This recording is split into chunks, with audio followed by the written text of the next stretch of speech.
جو فرقہ پرست ذہنیت ڈرتی ہے، میں کہتا ہوں وہ ایٹم بم سے اتنا نہیں ڈرتی جتنا اسلام سے ڈرتی ہے۔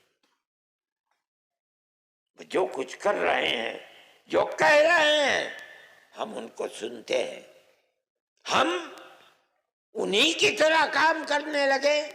ہم مسلمان ہیں، اسلام کو چھوڑ کر کسی اور راستے کو ہم نہیں اپنائیں گے۔ اسلام پر ہم جیتے ہیں، اسلام ہی پر مرنا چاہتے ہیں۔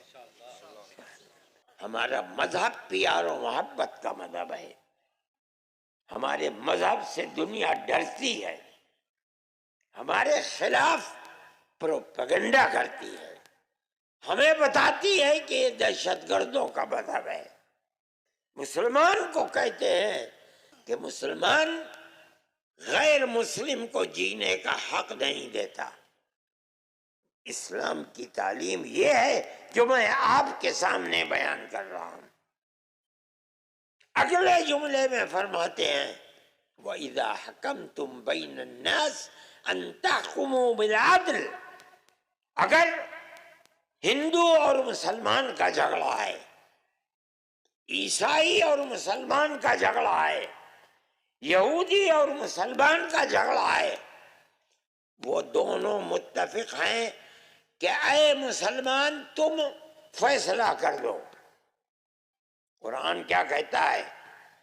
اگر تم حاکم بنتے ہو فیصلہ کرنے کے لیے تو مذہب کو دیکھ کر فیصلہ نہ کرنا، تمہارا ہر فیصلہ عدل و انصاف کا فیصلہ ہونا چاہیے۔ اسلام کی تعلیم ہے۔ مسلمان کے دل کے اندر بڑی قیمت ہے۔ اللہ کے نبی نے یہی تعلیم دی ہے۔ ایک انسان دوسرے انسان کا بھائی ہے، ایک ماں باپ کی اولاد ہے، سب کے سب آدم کی اولاد ہے، چاہے بعد میں کسی نے کسی مذہب کو اپنا لیا۔